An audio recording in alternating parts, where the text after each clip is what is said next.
Technical question ఇది.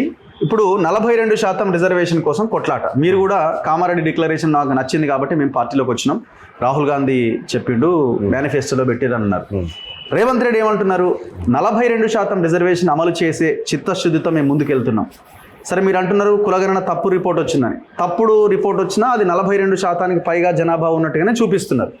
మరి 42% reservation అమలు చేయడానికి కాంగ్రెస్ ప్రయత్నం చేస్తున్నప్పుడు అవసరమైతే కేంద్రంలో పార్లమెంట్లో బిల్లు పెట్టే విధంగా మేము ఒత్తిడి చేస్తామని చెప్పినప్పుడు ఇంకా మీకు కావాల్సింది ఏముంది? లెక్కలు అటు ఇటుకుంటే ఇబ్బంది, లెక్కలు అటు ఇటుకుంటే ఇబ్బంది ఏముంది? దాన్ని మేము అడ్డుకుంటామని చెప్పలేదే. 42 మాట రాహుల్ గాంధీ గారి నోట నుంచి వచ్చింది కాబట్టి నమ్ముతున్నాం దాన్ని. కానీ ఈ 42ను తీసుకురావాల్సినటువంటి బాధ్యత రేవంత్ రెడ్డి గారి మీద ఉన్నది. ఎందుకున్నదంటే ఇప్పుడు ఇన్నియాల కాలంలో చెప్తా ఉండు, నరేంద్ర మోడీ గారికి తెలంగాణ మీద ప్రేమ ఉంది, ఆప్యాయత ఉందని చెప్తా ఉన్నాడు కదా. ఆ ప్రేమ ఆప్యాయతలో ఈ 42% కూడా 9th షెడ్యూల్లో పెట్టించే ప్రేమ ఆప్యాయత కూడా ఉండాలి. దాన్ని నెరవేర్చే బాధ్యత కూడా రేవంత్ రెడ్డి గారు. నేను అదనట్లేదు. ఇప్పుడు జనాభా లెక్కలని మీరు తప్పుపడుతున్నారు. ఎంత జనాభా ఉంటే ఏంటి, 42% కోసం ప్రయత్నం జరుగుతుంది కదా. రఘు, ఇక్కడ మీరు జనాభా లెక్కల గురించిన కొట్లాట ఎందుకు, తగలబెట్టడం ఎందుకు అనేది పాయింట్. ఇక్కడ మీరు ఒకటి అర్థం చేసుకోవాలి రఘు. 42% మాట ఓకే, కానీ అప్పర్ క్యాస్ట్ ఎక్కువ చూపించడం ద్వారా అక్రమంగా ఈ బీసీలకు దక్కాల్సిన ఉద్యోగాల వాటా అటు సైడ్ పోతుంది. ఓకే, సో ఈ క్యాస్ట్ సెన్సస్ సరి చేయడం వల్ల, వాళ్ళ కోటాను ఫిక్స్ చేయడం వల్ల మెజారిటీ లాభం బీసీలకు, ఎస్సీలకు, ఎస్టీలకు జరుగుతుంది. దాని వెనకాల పోరాటం అది. 42% తీసుకుంటాం, కానీ అక్రమంగా పోతున్న దాన్ని కూడా అడ్డుకోవాలనేటువంటి ఇంటెన్షన్. ఇప్పుడు బీఆర్ఎస్తో కలిసి పనిచేసే ఆలోచన అట్లా ఏమైనా ఉంటుందా మీకు? అంటే ఇంతకుముందు ఉన్న ఒపీనియన్తోనే ఇప్పుడు ఉన్నారా మీరు? వాళ్ళు చేసిన అందరి తిలా పాపం తలా పిడికెడు అన్నట్టుగా బీసీలకు ఎవరెవరు ఎంత అన్యాయం చేయాలో అంత చేసేది. మేము అదే మర్చిపోలేదు. ఇంకా ఇవాళ అర్ధాంతరంగా బీసీల మీద ప్రేమ పుట్టుకొని ఒలకబోస్తా ఉంటే మొత్తం తిరిగిపోయి వాళ్ళతో భుజాల మీద చేయలేసుకొని తిరిగే పరిస్థితిలో లేదు. ప్రతిదీ క్షుణ్ణంగా గమనిస్తాం. బీసీలకు ఏది మంచో అదే చేస్తాం. బీసీల ఉద్యమంలో కలిసి వచ్చేటువంటి ప్రతి బీసీ వాదాన్ని వినిపించే వ్యక్తిని కలుపుకపోతాం. చివరి ప్రశ్న, మేము గ్రౌండ్లో తిరుగుతున్న క్రమంలో భూమి అన్నది ప్రధానమైన అంశం తెలంగాణలో. ఎస్సీల చేతిలో, ఎస్టీల చేతిలో, బీసీల చేతిలో ఉన్న భూమి కొల్లగొట్టబడ్డది. ఆ భూ పోరాటాల దిశగా ఒక ఆలోచన చేస్తే ఇంకా ప్రజలకు దగ్గర అవ్వడానికి అవకాశాలు ఉంటాయి కదా. అసలు మీ జేఏసీ ఆ కార్యాచరణ ఏమైనా రూపొందించుకుంటుందా? భూమి పంచాలనో, పోయింది రావాలనో? ఒక్కసారి బీసీలకు అధికారం చేతికొస్తే 20 లక్షల ఎకరాల భూమిని ఒక్క సంతకంతో పంచవచ్చు బీసీలకు. ఒక్క సంతకంతో. అంటే ఈ అధికారం దగ్గరే అన్నీ ఉన్నాయి కదా, అన్నీ అక్కడే ముడిపడి ఉన్నాయి.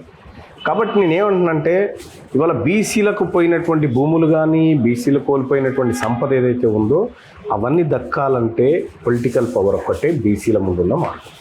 రేపు రేవంత్ రెడ్డి మొత్తం అమలు చేసే దిశగా ప్రయత్నం చేస్తే మీకు రాజకీయంగా మీరు నిరుద్యోగం అవుతారేమో.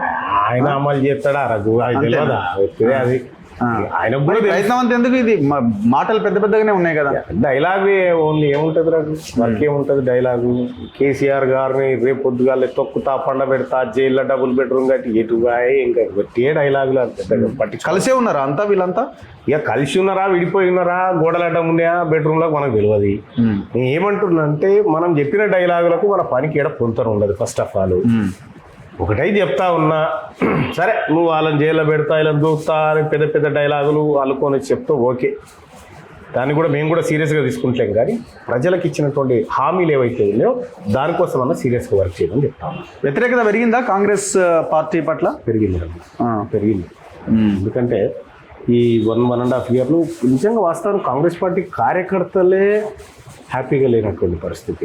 కార్యకర్తలే ఎందుకు హ్యాపీగా లేరో అర్థం కానటువంటి పరిస్థితి ఉంది.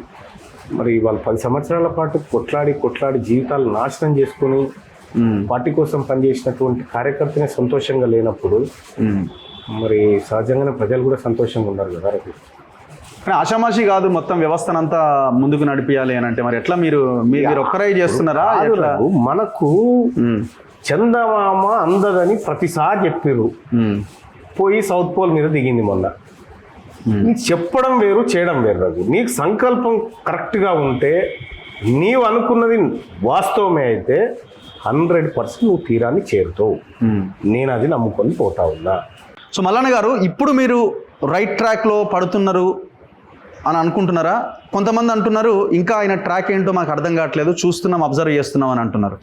వాళ్ళకేం సమాధానం చెప్తారు మీరు? వాళ్ళ అబ్జర్వేషన్స్ కోసము లేకపోతే వాళ్ళు వేసిన ట్రాక్ల కోసము నేను పనిచేస్తలేను.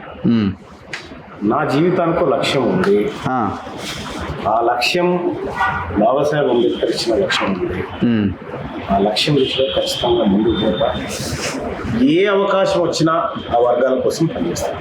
సరే, పొద్దున ఒక పార్టీ బీసీసీఎం అంటది, ఇంకొక పార్టీ వాళ్ళు కూడా మేము బీసీని ముఖ్యమంత్రి అంటారు, మేము 40% టికెట్లు ఇస్తామని అంటారు.